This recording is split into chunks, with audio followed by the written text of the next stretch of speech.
Let's go look at this awesome Enhancement Shaman rework. Here it is, guys.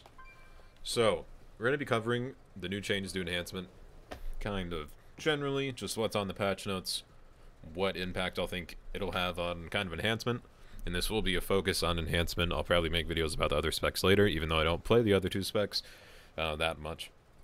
But again, Enhancement changes, the impacts it'll have, the talents I'm probably going to run. Starting from the top, we're going to be going over honor talents and just normal talent changes in general. Capacitor Totem, Earthbind Totem, range increase to 40 yards. So we're going to be able to use this a lot farther away, which is, I mean, that's pretty nice. Spirit Wolf's now available when you're dead. I'm going to be taking Spirit Wolf, like, every time over Earth Shield. There's, like, Earth Shield heals, yeah. This gives me 25% damage, 20% damage reduction, 20% increased move speed, gives me heals, and increases my walking speed while dead now. I'm going to take that a lot now. Random reincarnation talent change, LE change, new enhanced change. Thunderant's Fury.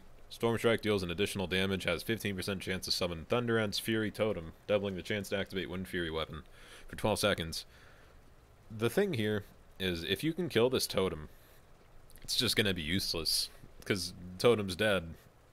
The low chance proc chance you got is gone now. So that's my my problem with that. We'll move on to the general awesome rework changes, guys. Blizz promised us a rework, and boy, is it a fat rework. It feels like we're getting a new spec, really. All damage increased by 5%. Boulder Fist damage increase is now 35%, was 20%, so Boulder Fist is probably going to be like your go-to thing now. They nerfed Lightning Shield and Hot Hand to the point of no return. Crashing Storm increased damage by 40%. Just extra AoE. Forceful Winds damage per stack was reduced, so probably never going to use that anymore. Going to be using Landslide, which I'll get into later.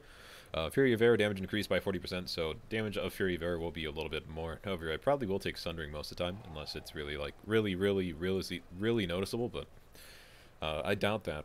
Hailstorm damage increased by 50%, so it actually might be decent to use.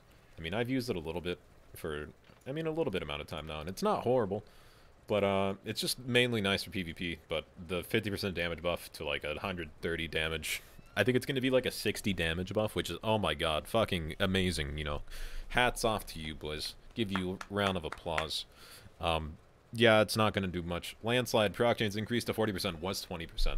So here's the, I'd say the big, like, change to enhance, really. Landslide. Rockbiter has a 40% chance. Rockbiter with Boulder Fist is on a 4.5 second cooldown. Rockbiter has a 40% chance to make your next Storm Strike deal an additional 100% damage. That over a nerfed Wind Fury. Yeah, I'm just gonna change spec right now. Change that there. And may as well change the rest of them, I guess. So likely these will be my talents for this patch. Unless they change Lightning Bolt, I mean, it might be good. 12,000. I mean, it hit for like 10,000, but Storm Strike's going to be hitting for like 15,000, so don't really see a point in using that. But anyway, Lightning Shield overcharge no longer generates Maelstrom. This was like the whole point of taking Lightning Shield. So whenever you got, you know, your 19 stacks, you use Storm Strike again, you get a ton of Maelstrom generation. You get 100 Maelstrom over 10 seconds. This is just getting rid of that. Okay. And then overcharge cooldown reduced to 9 seconds, was 12 seconds. Totem Mastery Storm Totem increased to 10%. Storm Strike damage was 5%. And that's the really shitty Totem Mastery Totem thing that no one really cares about because it's bad now.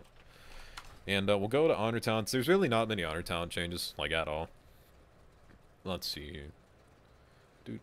Oh, it's right in front of me. It's so little, I couldn't even see it, just right there. Fork's Lightning has been removed, and its functionality has been merged into Ride the Lightning. And Ride the Lightning is, pretty sure I'm spec'd into it, might not. Ride the Lightning, there you are.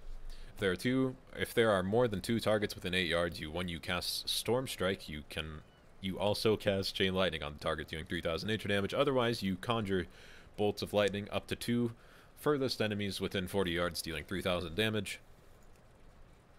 So pretty much, there's not any double lightning thing anymore. So like, you used to be able to use Storm Strike, you'd have 2 lightning procs, 1 chain lightning, and then 1 lightning bolt that just gets sent out randomly, so the person that's farthest away. Now it's just 1 ability, so it's just a little bit less damage, but I'm still going to use Still going to use Ride the Lightning so many times. Ride the Lightning now causes Storm Strike to cast on Chain Lightning when 3 enemy targets are nearby. If there aren't 3 nearby enemy targets, Lightning strikes 2 first away targets within 40 yards. And then Static Cling is gone. I really like Static Cling. I mean, I liked it to the point where I'd use it over, I'd say, Ride the Lightning. Because, you know, it was 15% increased damage to a target in Arena, which I think is very valuable, and I think other people think is very valuable as well. Now it's just kind of gone. Then we have this thing that'll probably just break CC all the time. So we're probably going to be running, like, I'd say we're going to be running Sky Fury or Counter-Strike now. And, or Grounding.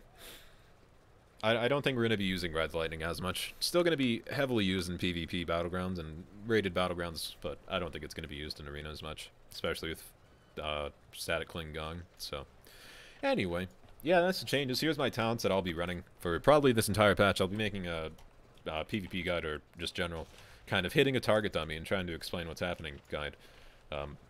Again, talents here. I probably won't change these. The only rows that I'll probably change are Fury of Air, because it did get buffed and I do like it in general, so we'll see how that goes. Not using Hot Hand or Lightning Shield. Boulder Fist, Landslide, Spirit Wolf. I'd say play around with these, see what you like the most. This is going to stay Nature's Guardian, because that's just my jam right there. Sundering, Earthen Spike, and then talents, Honor Talents. I mean, I'll change these around a little bit, but not too much. And, yeah, that's enhancement, guys. I'll be doing this for, like, every... like, the changes to Marksman, not related. The changes to Marksman, oh, I'm so excited to make that video, because it's going to be good. I'm convinced Marksman's just going to be the good thing to play now, but... If you guys like the video, go ahead and give it a thumbs up. Share the video with all your friends. Like the video. Subscribe to my channel. Click the bell thing to be notified when I release new videos. Let me know what spec you guys want to see this video on. Kind of me covering the 8.1 changes. And then let me know what classes you guys want to see for guides in general. And what you want from 8.1. And let me know what you think about it so far. I did everything up to the Warfront, which I think is like mostly everything you can do. Other than the War Campaign, I haven't even done that. It seems okay. It seems like 385 item level's pretty nice. Need to do the raid boss in every tune, but yeah, as always, guys, thank you very much for watching, and I'll see you guys some other time.